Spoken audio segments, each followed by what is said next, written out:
अनसुने किस्से के इन पलटते हुए पन्नों में आज हम बात करने वाले हैं अंग्रेजों के जमाने के जेलर के बारे में। बॉलीवुड में सिर्फ लीड एक्टर्स ही नहीं बल्कि सपोर्टिंग आर्टिस्ट्स और कॉमेडी किरदारों की भी अपनी एक अलग छवि होती है।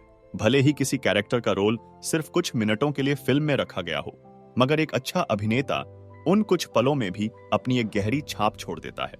बॉलीवुड के ऐसे ही एक अभिनेता हैं असरानी, जिन्होंने अपनी अदाकारी से हर फिल्म में अपनी प्रतिभा का लोहा मनवाया। इनका पूरा नाम गोवर्धन असरानी है। अभिनेता गोवर्धन असरानी का जन्म 1 जनवरी 1941 को राजस्थान की राजधानी जयपुर में एक सिंधी परिवार में हुआ था। Asrani film and television institute of India से प्रशिक्षित होने वाले शुरुआती कलाकारों में से एक थे। वह भी तब जब असरानी गुजराती फिल्मों का एक जाना पहचाना चेहरा बन चुके थे, लेकिन प्रशिक्षित होना और काम मिलना दो अलग अलग चीजें थीं। काफी संघर्ष करने के बाद भी जब कुछ बात नहीं बनी तो असरानी हार कर लौट आए। उस दौरान उन्होंने फिल्म एंड टेलीविजन इंस्टीट्यूट में ही काम शुरू किया, लेकिन तब भी हिंदी फिल्मों में काम न कर पाने की कसक उनके मन में थी। एक बार एमआई रोड पर, जहां आज गणपति प्लाजा है, वहां तब राज्य सरकार का मोटर गैराज हुआ करता था। यहां पहुंचते ही आगे डंडे पर बैठे युवक ने इशारा करके साइकिल रुकवाई। वह साइकिल से उतरा और एक होर्डिंग के पास जाकर उसे निहारने लगा। साइकिल चला रहे युवक ने पास जाकर पूछा, यह क्या पागलपन है? उसने होर्डिंग की ओर इशारा करके कहा, इसे देख रहे हो? यह मेहरबान फिल्म का होर्डिंग था। होर्डिंग को एकटक देखे जा रहा युवक बोला, कभी मेरा भी ऐसा ही पोस्टर लगेगा? साइकिल चला रहे दोस्त ने कहा, हाँ, तेरा भी जल्दी ही लग जाएगा, चिंता मत कर। ठीक इसी साल इसी होर्डिंग पर फिल्म हरे कांच की चूड़ियां का पोस्टर लगा था, जिसमें विश्वजीत, हेलन आदि के साथ ही एक कोने में असरानी की भी तस्वीर छपी थी।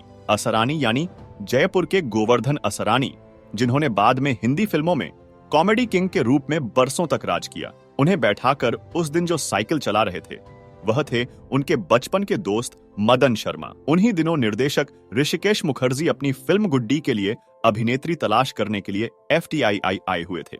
असरानी ने ही जया भादुड़ी को ऋषिकेश मुखर्जी से मिलवाया था। साथ ही उन्होंने अपने बारे में भी रशिदा से बात की। काम नहीं होने पर भी रशिदा ने फिल्म में एक छोटा सा किरदार असरानी को दिया।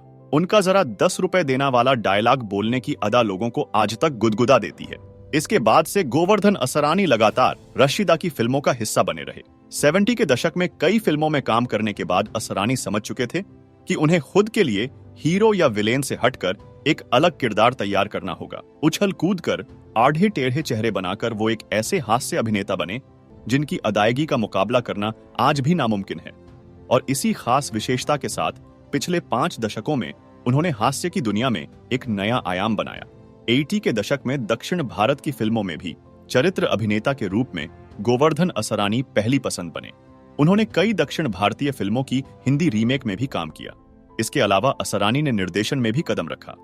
उन्होंने कुल 6 फिल्मों का निर्देशन किया, लेकिन अपने व्यस्त अभिनय कैरियर के चलते वो निर्देशन को पूरा वक्त नहीं दे सके।